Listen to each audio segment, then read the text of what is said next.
जानामि धर्मं न च मे प्रवृत्तिर् जानाम्य धर्मं न च मे निवृत्तिः त्वया स्वामिनः हृदि स्थितेन यथा नियुक्तो अस्मि तथा करोमि।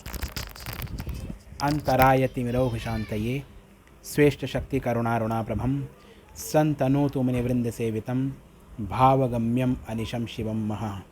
करुणापूरिचित्तां सच्चिद्रूपां परां दिव्यां ब्रह्मसहचरीं तुर्यां बगलां शक्तिं प्रणौमि सौभाग्याम्। यत्कारुण्यं वेक्ष भावभरितं सानन्दगीतं सतां तच्चिन्तानिपुणैः शुद्धमतयो ये साधकाः सज्जनाः तेषां लब्धकृपालवेन जननी बोधोदयो मे अभवत्। तदवृत्तं विनिवेद्य साम्प्रतमहं तोषं परं प्राप्तवान्। समस्त सनातन धर्मावलंबियों को मेरा सादर हरिस्मरण है। अभी अक्सर मेरे सम्मुख एक प्रश्न आता है कि मंत्र जप के सामान्य नियम क्या होते हैं। तो क्योंकि गीता में भी कहा गया है, भगवान श्री कृष्ण ने स्वतः कहा है कि जितने भी यज्ञ होते हैं उसमें मैं स्वयं जप यज्ञ हूँ। तो इससे जप के संदर्भ में कि जप की श्रेष्ठता सिद्ध होती है। यहाँ मैं आपको बताना चाहूँगा कि मंत्र योग के ऊपर बहुत से शास्त्र लिखे गए हैं और वो इतने शास्त्र लिखे गए हैं कि वो क्या कहा जाए। श्री श्री परात्रिमशिका श्री मातृका चक्र विवेक जहाँ मंत्र के स्वरूप को बताते हैं, वहीं स्वामी प्रत्यगात्मानंद सरस्वती जी महाराज ने यह पुस्तक जप सूत्रम लिखी है। एक मिनट होल्ड करेंगे तो दिखाता हूँ। यह पुस्तक जप सूत्रम उनके द्वारा लिखित है। इस पुस्तक का वैशिष्ट्य ये है कि इसमें उन्होंने मंत्र जप के संदर्भ में बहुत ही विस्तार पूर्वक बहुत कुछ कहा है। स्वामी प्रत्यगात्मानंद सरस्वती जी पूर्वाश्रम में जाधवपुर यूनिवर्सिटी में भौतिकी के प्राध्यापक रहे हैं और उसके उपरांत संन्यास लेकर के, और जब उन्होंने संन्यास लिया तो उन्होंने स्वामी प्रत्यागात्मानंद सरस्वती इस नाम से वह जाने गए और उनके ज्ञान और वैशिष्ट्य की जितनी भी सराहना की जाए कम है। मंत्र योग के ऊपर उन्होंने बहुत ही दुर्लभ ग्रंथ यह लिखा है जप के ऊपर। तो जप किस प्रकार से किया जाए इसकी बहुत से रहस्य इसमें हैं। और जप करने से जो भी प्रभाव होते हैं उनका ग्राफिकल रिप्रेजेंटेशन भी इस पुस्तक के अंतर्गत है। ये देखिए, इस प्रकार के ग्राफ वगैरह भी उन्होंने बनाए हैं और भी बहुत कुछ उन्होंने लिखा है। इसकी बड़ी विस्तृत व्याख्या है। महामहोपाध्याय गोपीनाथ कविराज जी ने इस ग्रंथ की भूरी भूरी प्रशंसा की है। हमारे गुरुदेव ने भी इस ग्रंथ की बड़ी का अपने उनके आश्रम से प्रकाशित ग्रंथों में इस ग्रंथ का उल्लेख हुआ है, तो निश्चित रूप से उन्होंने भी इस ग्रंथ का अवलोकन किया होगा। तो ये सब बातें जो हैं इस बात को इंगित करती हैं कि जप जो है, मंत्र जप बहुत ही श्रेष्ठ साधना है। और सबसे सर्वोपरि तो कह ही दिया गया, गीता में स्वयं भगवान श्री कृष्ण कहते हैं कि यज्ञों में मैं जप यज्ञ हूँ। तो जप यज्ञ के संदर्भ में आपको एक चीज़ बताना चाहूँगा कि जप यज्ञ अहिंसक यज्ञ है। इसमें किसी भी प्रकार का, इस यज्ञ के अवसर पे, इस यज्ञ के दौरान कोई भी प्रकार की बलि नहीं होती। यूँ तो यज्ञ कोई ऐसा हो ही नहीं सकता जिसमें बलि ना हो। बिना बलि के यज्ञ संपन्न है ही नहीं। जितने भी वैदिक यज्ञ हैं, श्रौत यज्ञ हैं, सब में बलि का विधान है। आप अग्निष्टोम से प्रारंभ करके आप जितने बड़े बड़े सत्र हैं, अहीन इत्यादि जो भी बड़े बड़े सत्र होते हैं, आप तो याम या जो भी आप बड़े सत्र ले, सब में बलि है। लेकिन यज्ञ एक ऐसा, जप यज्ञ ऐसा एक यज्ञ है जिसमें बलि का विधान नहीं है। तो इस जप यज्ञ के हेतु कुछ महत्वपूर्ण बातें हैं जिनके संदर्भ में बताना चाहूँगा। सर्वप्रथम तो जप 3 प्रकार का होता है, वाचिक, मानसिक और उपांशु। वाचिक, उपांशु और मानसिक। तो वाचिक जप वो है जिसमें मंत्र बोल बोल कर जपा जाए, यह अधम श्रेणी का जप होता है। दूसरा होता है जो मध्यम रीति है, जिसे कहा जाए मध्यम श्रेणी का होता है उपांशु जप, जिसमें धीरे धीरे मरमरिंग जिसे कह सकते हैं, बुदबुदाते हुए जप किया जाता है। और तीसरे श्रेणी का जप जो मानसिक जप होता है वो सर्वोत्तम जप होता है। उसकी महिमा तो यहाँ तक मतलब कितनी बताई जाए, वो कई गुना श्रेष्ठ जप होता है। तो जप के संदर्भ में आपको कुछ चीज़ें हैं जो विशिष्ट बता दें कि इसके बाद क्या करना चाहिए। तो जप यज्ञ के संदर्भ में कहा गया, लिंग पुराण में कहा गया है, जपेन पापम शमयेद अशेषम यत्तत् कृतं जन्म परम परासु जपेन भोगान जायते च मृत्युम जपेन सिद्धिम लभते च मुक्तिम। अर्थात जप करने से शरीर के समस्त पाप शांत हो जाते हैं। जन्म जन्मांतर में जितने भी पाप किए जाते हैं सब शांत हो जाते हैं। श्री तंत्रालोक में सप्तम आहनिक में षष्ठम आहनिक माने छठे आहनिक में संदर्भ बहुत विस्तार पूर्वक बताया हुआ पीठिका बंध का वर्णन है।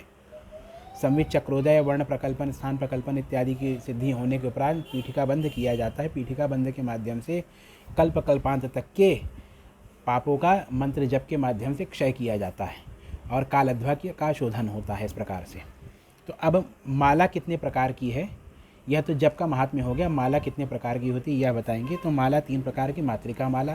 तो मातृका माला थोड़ी सी कॉम्प्लिकेटेड होती है, थोड़ी हाई लेवल के उच्च स्तरीय साधकों के लिए होती है।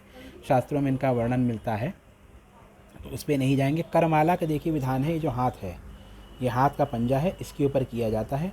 करमाला का नियम है कि करमाला का जब करते समय दोनों हाथ कपड़ों से ढके होने चाहिए और हाथों के बीच में जो उंगलियां ऐसे फैली ना हो, एकदम चिपकी रहनी चाहिए। और यहाँ से यूँ गिनती प्रारंभ करते हैं, आप देखिएगा 1 2 3 4 5 6 7 8 9 10 11। 10 में 1 2 3 4 5 6 7 8 9 10।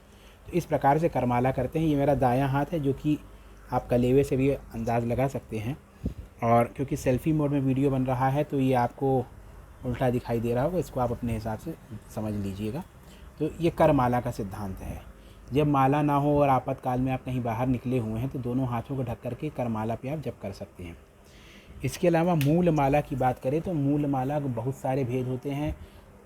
आगम रहस्यम नामक ग्रंथ में तो इतने विस्तार पूर्वक मालाओं के स्वरूप और विभिन्न प्रकार की मालाओं का के संदर्भ में बताया गया है कि इस लघु परिचर्चा में उसके संदर्भ में कह पाना बहुत संभव नहीं है।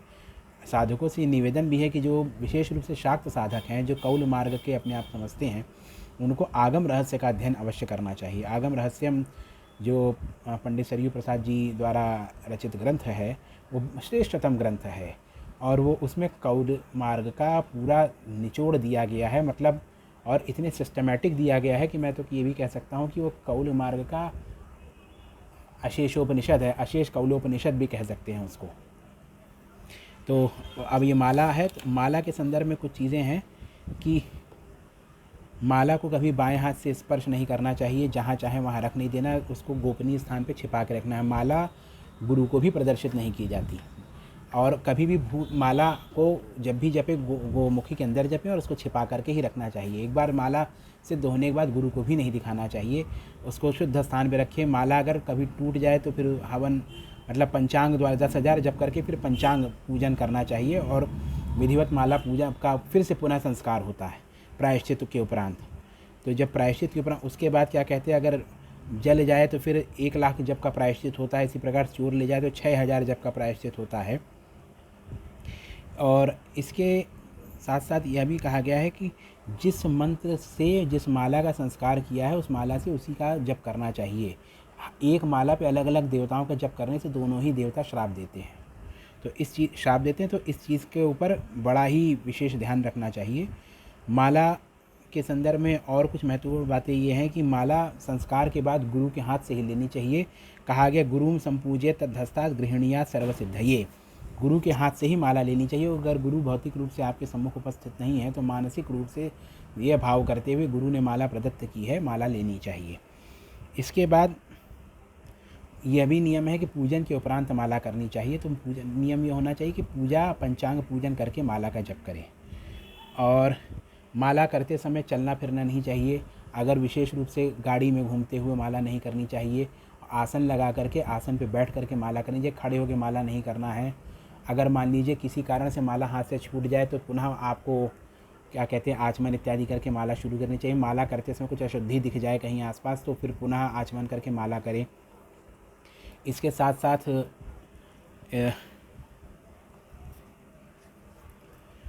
आपके मुख से अगर कुछ अन्य वाक्य निकल गया, माला के बीच में वार्तालाप नहीं, जप के बीच में वार्तालाप नहीं करना चाहिए, मतलब माला चल रही इस बीच में कुछ नहीं बोलना चाहिए। अगर बोला तो वो जब ख़त्म हो जाता है पुनः करना चाहिए। और मान लीजिए आप 11-21 का संकल्प के साथ माला कर रहे हैं तो उसमें नियम यह है कि अगर मान लीजिए आपको संख्या भूल गई है तो जितनी याद रही उतनी ही संख्या मान के बाकी की माला पूरी करनी चाहिए। अपने अनुमान के अनुरूप नहीं कि मान लीजिए आपको लगा 5 तो हो ही गई होगी तो छठी माला कर रहे हैं, अगर आपको याद है 3 हुई तो 3 ही मान के आगे करना है। ये कुछ बेसिक सामान्य से नियम है जप के। और एक जो बड़ा महत्वपूर्ण नियम है माला के संदर्भ में, वह ये है कि माला का स्थान और काल, मतलब स्पेस और टाइम, अगर आप जितना प्रिसाइज रखेंगे, मतलब काल और स्थान आप जितना आप वो रखेंगे, आपने नियंत्रण में रखेंगे कि एक ही समय में एक ही स्थान बैठ के करें, तो आपको उतनी अधिक सिद्धि होगी। इस संदर्भ में स्वामी विशुद्धानंद परमहंस जी ने बहुत बढ़िया बातें कही हैं। वो बातें यहाँ चर्चा नहीं लाई जा सकती है, वो बड़ी गोपनीय बातें हैं। तो इसलिए इस प्रसंग को मैं यहीं पे समाप्त करता हूँ। आप सबको सादर हरिस्मरण। जय माई महाराज की।